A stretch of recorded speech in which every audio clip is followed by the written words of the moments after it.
চারপাশে শুধু ধোঁয়া, কাঁচ ভাঙার শব্দ, মাটিতে ছড়িয়ে ছিটিয়ে আছে ধ্বংসাবশেষ।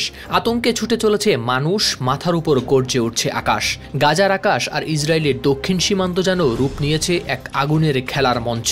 একদিকে শোক ও মৃত্যু, অন্যদিকে প্রতিশোধ আর জবাব দেওয়ার আগুন। গাজায় বেসামরিক নাগরিকদের উপর গণহত্যার জবাবে রোববার ইসরায়েলের দক্ষিণাঞ্চলীয় শহরগুলোতে রকেট হামলার কথা জানিয়েছে হামাস। বার্তা সংস্থা রয়টার্সের প্রতিবেদনেও জানানো হয়েছে এ তথ্য। ইসরায়েলের আশকেলন, গান ইয়াভনি, আশদাদ শহরের বাতাসে ছড়িয়ে পড়ে বারুদের গন্ধ। ঘরের জানালা ভেঙে পড়ে রাস্তায়, গাড়ির ধ্বংসস্তূপ ছড়িয়ে পড়ে শহরের বুক জুড়ে। যদিও ইসরায়েলি সামরিক বাহিনী দাবি করেছে গাজা থেকে ছোড়া হয় প্রায় 10টি রকেট, যার বেশিরভাগই প্রতিহত করেছে তারা। ইসরায়েলি সংবাদ মাধ্যম চ্যানেল 12-এও জানানো হয়েছে এই হামলার খবর। হামলার দায় স্বীকার করেছে হামাসের সামরিক শাখা কাশেম ব্রিগেড। তাদের দাবি এটি ছিল এক প্রতিশোধের বার্তা। এদিকে গাজা স্বাস্থ্য মন্ত্রণালয় জানিয়েছে, রোববার ইসরায়েলের হামলায় গাজায় নিহত হয়েছেন অন্তত 39 জন। আর এই মৃত্যুর পাহাড় যেন ভারী হচ্ছে প্রতিদিন। একের পর এক রক্তাক্ত দেহ, কান্নায় ভেঙে পড়া পরিবার, এই চিত্র যেন এখন গাজার নিত্যদিনের বাস্তবতা। ইসরায়েলি সামরিক বাহিনী প্রতিহতের দাবি করলেও রকেটের আঘাতে 3 জন আহত হয়েছে বলে জানিয়েছে ইসরায়েলের জরুরি বিভাগ। তাদের মধ্যে 2 জনকে দ্রুতই নেওয়া হয়েছে হাসপাতালে। এই রকেট হামলার পরপরই ইসরায়েলি বাহিনী দেইর আল বালার কিছু এলাকায় বাসিন্দাদের এলাকা ছাড়ার নির্দেশ দেয়, স্পষ্টভাবে জানায় এটি চূড়ান্ত সতর্কবার্তা। পরে ইসরায়েলের পক্ষ থেকে দাবি করা হয় তারা গাজায় এক রকেট লঞ্চার ধ্বংস করেছে, যেখান থেকে চালানো হয়েছিল আগের হামলাগুলো। তবে সবচেয়ে উল্লেখযোগ্য ঘটনা ঘটেছে বর্বর নেতানিয়াহুর ওয়াশিংটন সফরের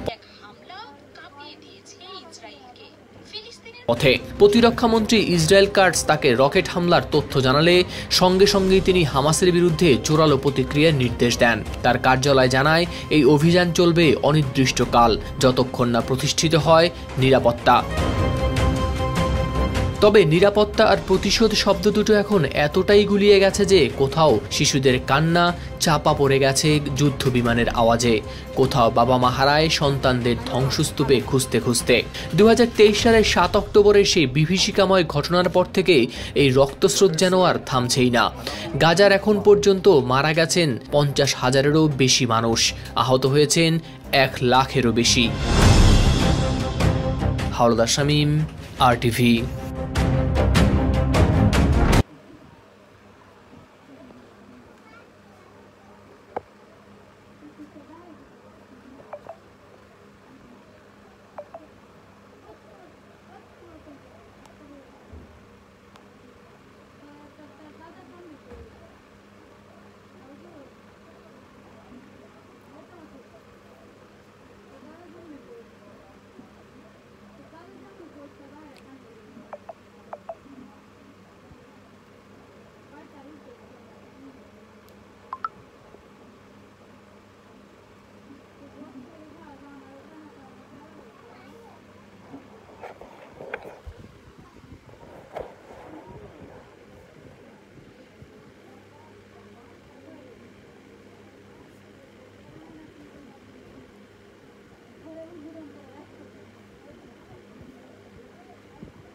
রাতের আকাশ আলোকিত করে ইসরায়েলের দিকে ছুটে আসছে একের পর এক আগুনের গোলা, যে গাজাকে ধ্বংসস্তূপে পরিণত করছে নেতানিয়াহুর বাহিনী। ঠিক সেখান থেকে শক্তিশালী প্রতি ইসরায়েলের বর্বরতায় অন্যরা চুপ করে থাকলেও মাতৃভূমিকে রক্ষায় নিজেদের সামর্থ্যের সবটুকু দিয়ে লড়াই করছে ফিলিস্তিনের প্রতিরোধ যোদ্ধারা।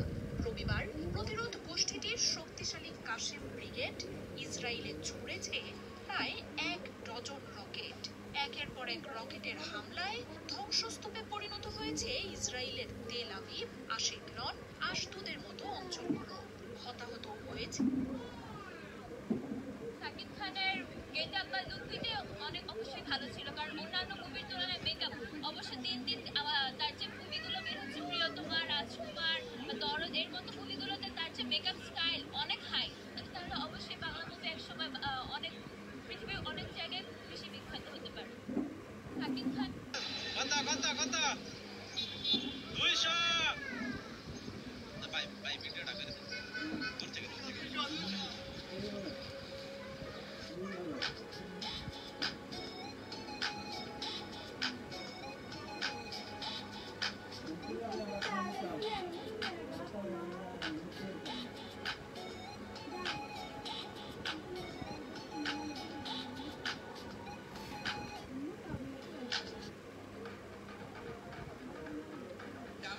একজন কালো ইমাম আছে, নাম ইমাম আল কালবানি। উনি লন্ডনে একটা ইন্টারভিউতে বলেছেন, আমার মায়ের বদদুয়া আমাকে কাবা ঘরের ইমাম বানিয়েছে।